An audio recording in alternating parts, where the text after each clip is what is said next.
our country has 50 states. We are a federal system.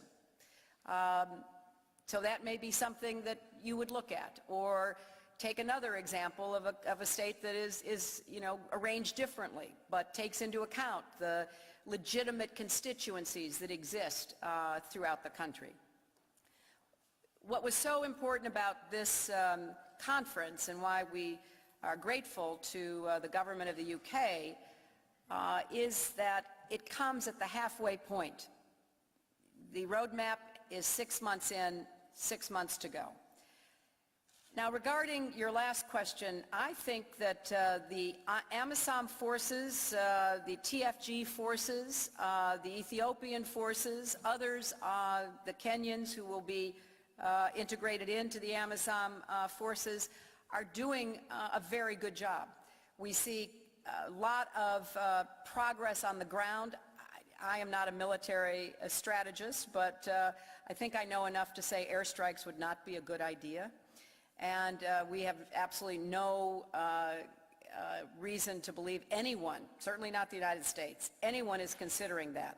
The progress that is being made on the ground by the forces who are trying to free Somalia from the grip of al-Shabaab has to continue.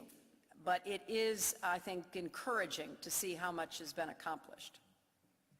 Next one, Wyatt Andrews, CBS News.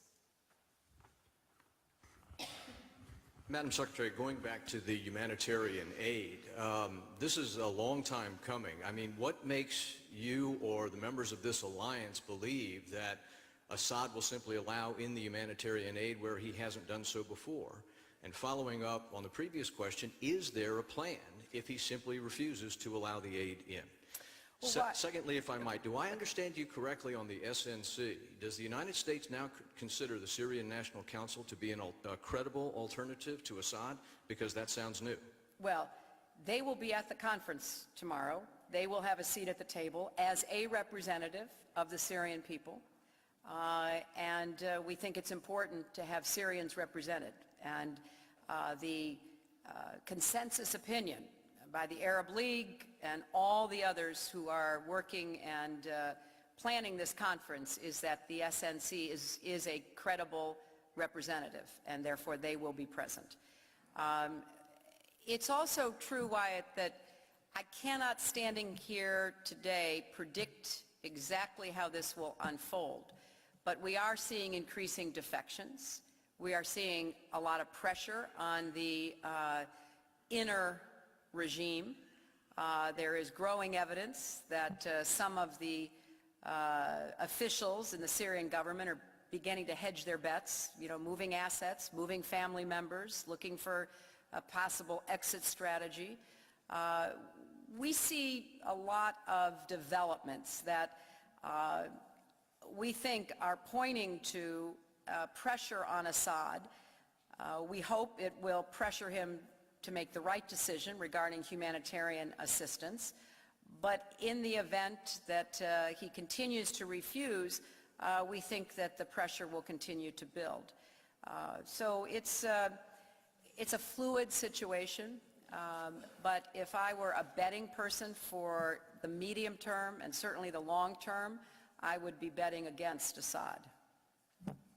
Last one today, Glenn Ogleza, Sky News. Thank you very much. I just wanted to pick up on the airstrikes in Somalia, first of all, because about an hour or so ago in this room, the Prime Minister of Somalia said that he would welcome airstrikes against al-Shabaab. So I just wondered if the Americans would condone that or possibly even participate in it. I wasn't here to hear what the Prime Minister said, but I have no military rationale for airstrikes in this kind of conflict. If there is some argument to be made, I would certainly be interested in it, but I don't know who would do it.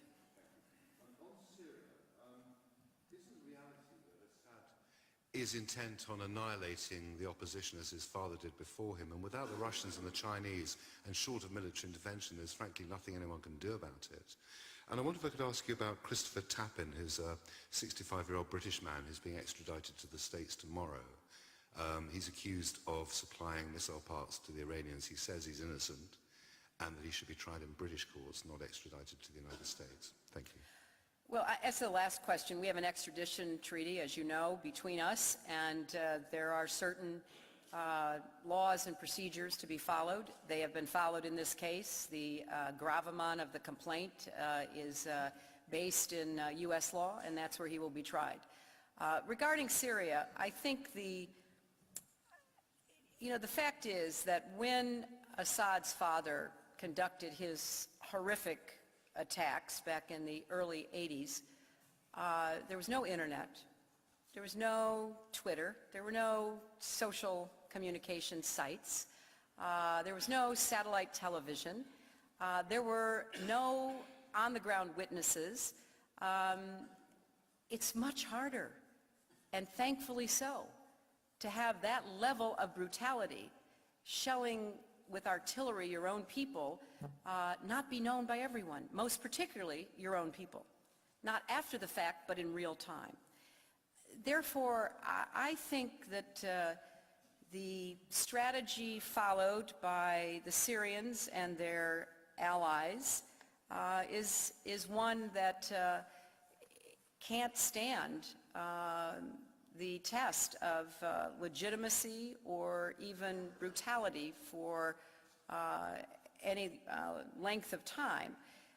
There will be increasingly capable opposition forces. They will, from somewhere, somehow, find the means to defend themselves as well as begin offensive measures. And the pressure will build on countries like Russia and China. Because world opinion is not going to stand idly by. Arab opinion is not going to be satisfied. Watching two nations, one for commercial reasons, one for commercial and ideological reasons, bolster a regime that is, defying every rule of, modern international norms. So I know it's not a satisfying answer to say we have to take this day by day, but that's my answer. We have to take this day by day. But it is clear to me that there will be a breaking point.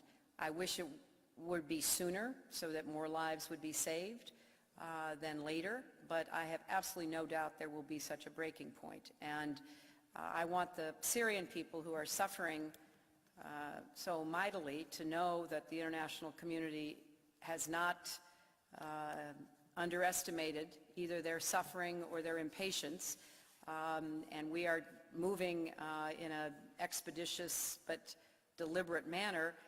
And I also want those Syrians who are still uncertain about what would come after Assad, and there are so many of them, with understandable reasons, who fear what would happen to them because of who they are, or how they worship, or what their political beliefs are. I want them to understand that we also appreciate their concerns and fears, but we think that there's no doubt in our mind that a political transition that respects the rights of every Syrian and puts in place a democratic process will be by far the best outcome for them and their children. So, thank you. Thank you all very much.